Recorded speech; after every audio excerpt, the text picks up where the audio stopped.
എല്ലാ നല്ലവരായ കൂട്ടുകാർക്കും എൻ്റെ യൂട്യൂബ് വീഡിയോയിലേക്ക് ഹാർദവമായ സ്വാഗതം.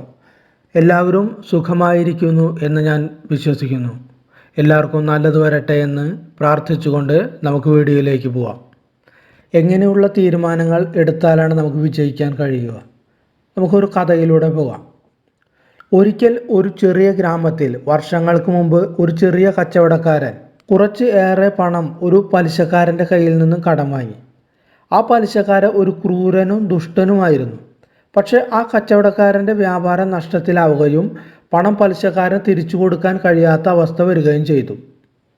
കച്ചവടക്കാരൻ കുറച്ച് സാവകാശം ചോദിച്ചെങ്കിലും ആ പലിശക്കാരൻ അതിന് വഴങ്ങിയില്ല.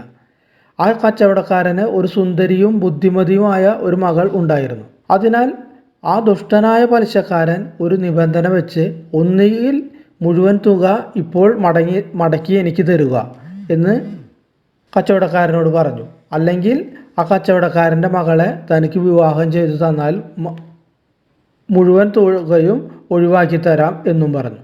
പക്ഷേ ആ കച്ചവടക്കാരൻ തൻ്റെ മകളെ ആ ദുഷ്ടനായ പലിശക്കാരന് വിവാഹം ചെയ്തു കൊടുക്കാൻ തയ്യാറായില്ല. ഒടുവിൽ തന്ത്രശാലിയായ ആ കുബുദ്ധിക്കാരനായ പലിശക്കാരൻ ഒരു എഗ്രിമെൻ്റ് കച്ചവടക്കാരൻ്റെ മുന്നിൽ വെച്ചു.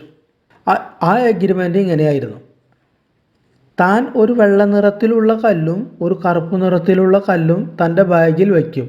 അതിൽ തൻ്റെ മകൾ ബാഗിൽ നോക്കാതെ കണ്ണടച്ച് ഒരു കല്ല് എടുക്കണം. അതിൽ കറുത്ത കല്ല് ആണ് എടുക്കുന്നതെങ്കിൽ കച്ചവടക്കാരൻ്റെ കടം ഒഴിവാക്കി തരാം, പക്ഷേ മകളെ തനിക്ക് വിവാഹം ചെയ്തു തരണം. എന്നാൽ ആദ്യം വെള്ളക്കല്ലാണ് എടുക്കുന്നതെങ്കിൽ കടം മുഴുവൻ ഒഴിവാക്കി തരികയും അതോടൊപ്പം മകളെ വിവാഹം ചെയ്തു തരികയും വേണ്ട എന്ന് പറഞ്ഞു. നിവൃത്തിയില്ലാതെ ആ കച്ചവടക്കാരൻ അതിന് സമ്മതിച്ചു. അങ്ങനെ ആ തന്ത്രശാലിയായ പലിശക്കാരൻ കുറച്ച് മുന്നോട്ട് പോയി 2 കല്ലുകൾ തൻ്റെ ബാഗിൽ നിറച്ചു. പക്ഷെ ബുദ്ധിമതിയായ കച്ചവടക്കാരൻ്റെ മകൾ ദൂരെ നിന്ന് കണ്ടു പലിശക്കാരൻ ചെയ്യുന്ന കാര്യങ്ങൾ. ആ പലിശക്കാരൻ ഒരു വെള്ളക്കല്ലിന് പകരം 2 കറുത്ത കല്ലുകളാണ് നിറയ്ക്കുന്നത് ആ ബാഗിൽ. തുടർന്ന് ആ പലിശക്കാരൻ ആ മകളുടെ അടുത്ത് വന്ന് ബാഗ് കാണിച്ചു. ഇതിൽ ഒരു കല്ല് എടുക്കാൻ ആവശ്യപ്പെട്ടു. അപ്പോൾ ആ മകൾ ഉത്കണ്ഠാകുലയായി നിന്നു. ആ മകളുടെ മുന്നിൽ 3 ചോയ്സാണ് ഉണ്ടായിരുന്നത്. ഒന്നാമത്തെ ചോയ്സ്, ആ കല്ലുകൾ എടുക്കാതെ ഇരിക്കാം. രണ്ടാമത്തെ ചോയ്സ്, അതിൽ നിറച്ച 2 കല്ലുകൾ കറുത്ത കല്ലാണെന്ന് തെളിയിച്ചു ആ ക്രുദ്ധനായ വൃത്തികെട്ട പലിശക്കാരൻ ചതിയനാണെന്ന് എല്ലാവരോടും തുറന്നു പറയാം. മൂന്നാമത്തെ ചോയ്സ്, അതിൽ നിന്ന് ഒരു കല്ലെടുത്തു തൻ്റെ അച്ഛൻ്റെ കടം ഇളവ് ചെയ്തു ആ പലിശക്കാരൻ്റെ ഭാര്യയായി ജീവിക്കാം. ഈ സ്ഥാനത്ത് നമ്മളായിരുന്നെങ്കിൽ എന്ത് ചെയ്തേനെ?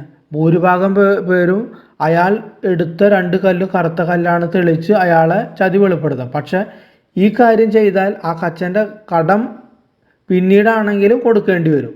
പക്ഷേ ബുദ്ധിമതിയായ ആ മകൾ ആ പലിശക്കാരൻ്റെ കയ്യിൽ നിന്ന് ആ ബാഗ് വാങ്ങി അതിൽ നിന്ന് ഒരു കല്ല് പുറത്തെടുത്തു. എന്നിട്ട് പെട്ടെന്ന് ആ കല്ല് കയ്യിൽ നിന്ന് വഴുതിപ്പോയെന്ന മട്ടിൽ താഴെയിട്ടു. തൻ്റെ കയ്യിൽ നിന്ന് അറിയാതെ ആ കല്ല് വീണുപോയി എന്ന് പറഞ്ഞു. എന്നിട്ട് താഴെ വീണ കല്ല് തപ്പുന്ന പോലെ അഭിനയിച്ചു. എന്നിട്ട് പെട്ടെന്ന് അവൾ പറഞ്ഞു, ഓ, ഞാൻ എന്തിനാണ് കയ്യിൽ നിന്ന് താഴെ വീണ കല്ല് തപ്പുന്നത്? ബാക്കി ബാഗിൽ ഒരു മറ്റേ കല്ല് നോക്കിയാൽ പോരെ? അപ്പോൾ ആദ്യത്തെ കല്ല് വീണത് ഏത് നിറമാണെന്ന് അറിയാമല്ലോ. എന്നിട്ട് ആ ബാഗിൽ നിന്നും മറ്റേ കല്ല് കാണിച്ചു പറഞ്ഞു, ഇത് കറുത്ത കല്ലാണ്. അപ്പോൾ ആദ്യം എടുത്ത് തൻ്റെ കയ്യിൽ നിന്ന് വീട് പോയത് വെള്ളക്കല്ലായിരിക്കുമല്ലോ എന്നും പറഞ്ഞു. വെള്ളക്കല്ല് ആദ്യം എടുത്താൽ കടം തരേണ്ട എന്നും മകളെ വിവാഹം ചെയ്തു തരികയും വേണ്ട ആയിരുന്നല്ലോ എഗ്രിമെൻ്റ്. ഇത് ആ ദുഷ്ടനായ പലിശക്കാരന് അംഗീകരിക്കേണ്ടി വന്നു.